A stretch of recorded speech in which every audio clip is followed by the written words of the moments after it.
Alright, she started a little hard. So with harvest done now, we need to get this sprayer, and this sprayer, and this sprayer all winterized. So I got crop oil, I'm gonna pour that into them and let it just kind of run through the system. Turn it on, blow through the nozzle. It just kind of helps things last a little bit longer. And I'll do that to all 3 of these. And then we can start taking them apart. Hopefully today. It's supposed to be warm, so gotta do it in the warm then cold.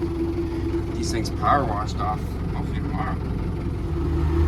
Alright, so we filled sprayer 1 up. Once you start it, this is the engine driven. It's dead.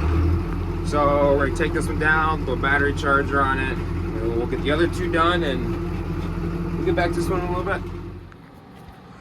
Alright, got her all plugged in charging. Give her a few minutes and try to start her up again. Load up the report.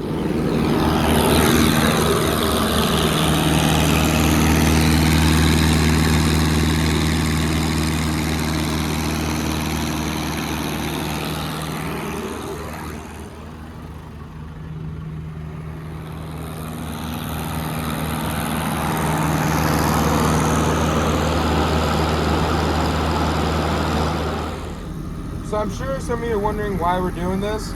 So there's no chemical in the tank right now. This is just water and oil. The oil coats all the inside of all the tubes and the lines throughout the sprayer that carries the product, so it doesn't dry rot over winter. It just kind of protects it. Also kind of blows over the steel of the sprayer. Kind of helps protect that over the winter too. It's good for the sprayer. All right, we just switched all the nozzles around to the 100 gallon per acre. So get it started back up.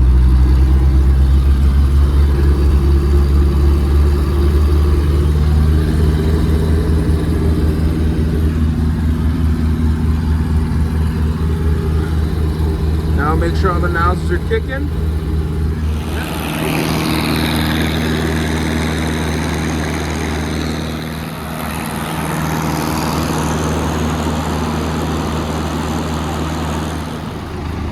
Alright, just mix the old PTO with some crop oil. So I'm gonna do the same thing with this person did the last one, and I'm gonna do the same thing with the next one. So I know you don't want to see all that, so I'll see when we get to the next job of the day. Alright, now that all the sprayers are ran through, I had the tanks sprayed out to about probably 25 gallons left in each tank. And I got that all into our one of these we've sitting out by the spray shed so we can dispose of that properly. So now we're going to tear these things apart and get them all ready to be winterized. So this one's over winter now. It's pretty easy. On the levers, I just pull those back so it opens up everything and go to the back. Check out the pressure gauge. There's an inline filter up here that goes to this hose for the agitator. Open up the agitator, push everything back. Same the reasons for opening those lines. Took these 2 hoses off, took the top of that off, so everything here is drained and done. In the back here for these nozzle tubes, you take this one off over here, take that one off over there. These little edges, so that finishes the back of this one. The main plug's already out, so that's inside this tank filter, as well as that inline filter on the other side's in there. As well as in there is, for this main filter, I took that off, took the filter out and the cap off, stuck it in there, disconnected the battery so we don't have any issues.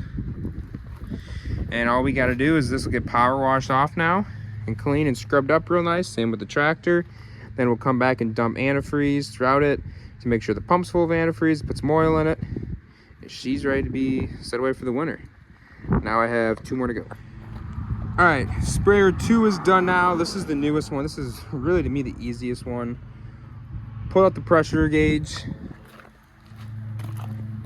Took out the main filter, and the plug again on this one's out. So I got the plug and the main filter sitting in this screen. That way we never lose them over winter.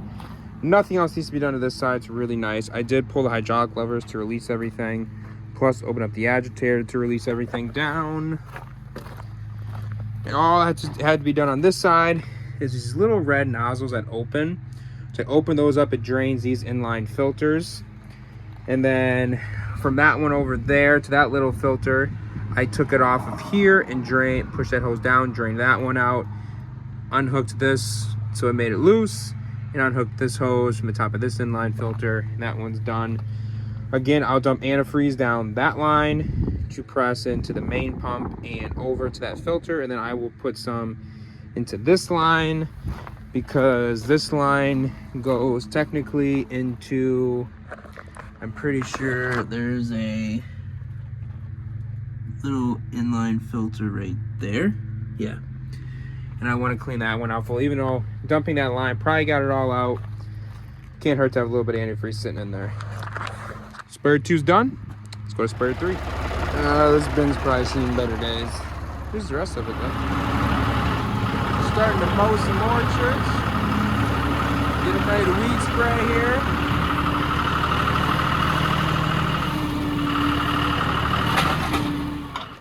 All right, so it is Monday today again. We've been at the bank all morning. Saturday, Sunday, we had markets. Next week is the last week of markets. And this morning we had our first frost. So the other day before the weekend, we were going through these sprayers and winterizing them, and I'm glad I did. And we'll go through and show what we did on this last one. I got done that night and forgot to go through it. So like the other ones, we took off the gauge in the front, the pressure gauge. And then in the back, this one's a little more complicated. I opened up all the lines, had that down there. This one's really hard to get to.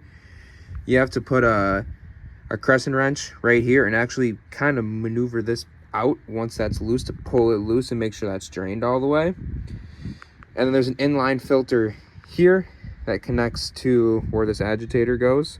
So took that off. The inline filter's in there, as well as the drain's been pulled on this one too. That's in there, and that finishes this side. Of course, we got the main filter off, and on this side is the really confusing part. It's gone now, but normally there's a pump here, and this post or tube is pulled up, and that little I don't even know what you call it. It's the same as that. It's the shutoff. That's screwed onto here, and the hydraulic lines are hooked up. So I gotta take the hydraulic lines off, and remember, I have a mark so I know exactly which side they go to when I put the little pump back on. And then this tube is taken off the front of that pump.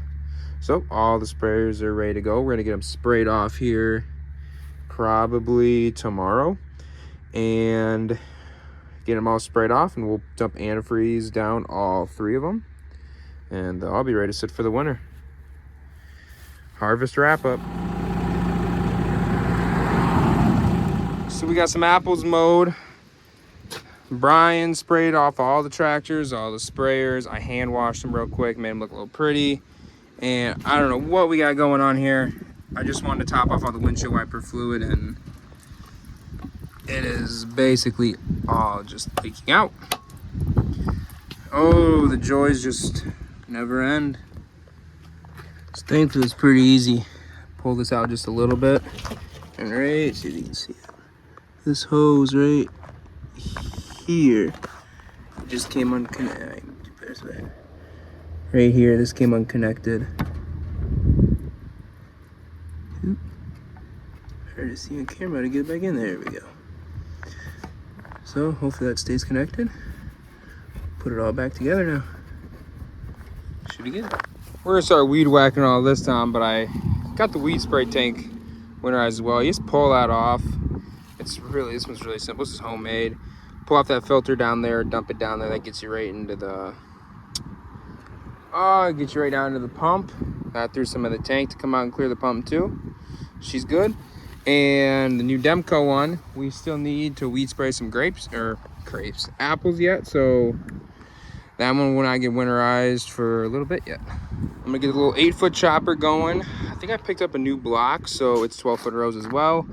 Plus I gotta get the nursery done and the Honeycrisp in the back. So get this little thing hooked up, gone through, and see if we can knock out a few more acres tonight.